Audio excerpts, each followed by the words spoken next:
നമസ്കാരം. പ്രധാന വാർത്തകൾ.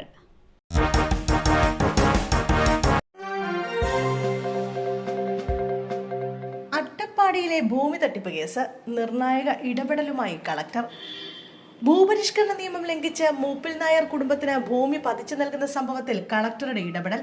പാലക്കാട് മണ്ണാർക്കാട് മൂപ്പിൽ നായരുടെ പേരിലുള്ള ഭൂമി രജിസ്ട്രേഷൻ കളക്ടർ തടഞ്ഞു. ഭൂമിയുമായി ബന്ധപ്പെട്ട രജിസ്ട്രേഷനും കൈമാറ്റവും ഇനിയൊരു ഉത്തരവുണ്ടാകുന്നതുവരെ തടഞ്ഞിരിക്കുകയാണ്. കോട്ടാത്തറ വില്ലേജിൽ മണ്ണാർക്കാട് മൂപ്പിൽ നായരുടെ അവകാശികൾ 575 ഏക്കർ ഭൂമി വിൽപ്പന നടത്തിയതിനെ തുടർന്ന് ലഭിച്ച പരാതിയെ തുടർന്നാണ് നടപടി. കോഴിക്കോട് അതിഥി കൊലപാതകം. അച്ഛനും രണ്ടാനമ്മയ്ക്കും ജീവപര്യന്തം.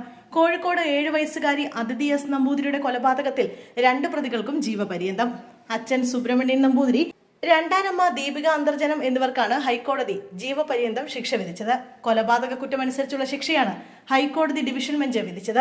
ഹൈക്കോടതിയുടെ നിർദ്ദേശപ്രകാരം ഇന്ന് രാവിലെ ഇവരെ പോലീസ് കസ്റ്റഡിയിലെടുത്തിരുന്നു. കുട്ടികൾക്കെതിരെയുള്ള അതിക്രമം, കൈകൊണ്ടും ആയുധം കൊണ്ടും മർദ്ദിക്കൽ എന്നീ കുറ്റങ്ങൾ മാത്രമാണ് തെളിഞ്ഞത്. എന്നാൽ കൊലപാതകം തെളിയിക്കാൻ പ്രോസിക്യൂഷന് കഴിഞ്ഞിരുന്നില്ല. ഇവ പ്രകാരം പരമാവധി ശിക്ഷയായ 3 വർഷം കഠിന തടവും 1 ലക്ഷം രൂപ പിഴയുമാണ് കോഴിക്കോട് അഡീഷണൽ സെഷൻസ് കോടതി ശിക്ഷ വിധിച്ചത്. ഇതിലാണ് ഹൈക്കോടതി ശിക്ഷ വർദ്ധിപ്പിച്ചത്. DCC പ്രസിഡന്റ് മുഹമ്മദ് ഷിയാസിനെതിരെ പോലീസ് കേസെടുത്തു. കലൂർ സ്റ്റേഡിയത്തിൽ അതിക്രമിച്ചു കയറിയെന്ന പരാതിയിലാണ് പോലീസ് കേസെടുത്തത്. GCDയുടെ പരാതിയിലാണ് പാലാരിവട്ടം പോലീസ് കേസെടുത്തത്. അന്യായമായി സംഘം ചേർന്നതിനും അതിക്രമിച്ചു കയറിയതിനുമാണ് കേസ്. സംഘം സുരക്ഷാ ജീവനക്കാരെ കയ്യേറ്റം ചെയ്തെന്നും FIR-ലുണ്ട്. ചൊവ്വാഴ്ച വൈകിട്ടാണ് സംഘം അനുമതിയില്ലാതെ സ്റ്റേഡിയത്തിൽ പ്രവേശിച്ചത്. പാതയോരത്തുകൂടി നടന്നു പോവുകയായിരുന്ന യുവാവിനെ ഇടിച്ചു തെറിപ്പിച്ച KSRTC. ദാരുണാന്ത്യം. കൊല്ലം ദേശീയപാതയിൽ കലയനാടായിരുന്നു അപകടം നടന്നത്. തിരുനെൽവേലിയിലേക്ക് സർവീസ് നടത്തുന്ന KSRTC ബസ്സാണ് പാതയോരത്തുകൂടി നടന്നു പോവുകയായിരുന്ന യുവാവിനെ ഇടിച്ചത്.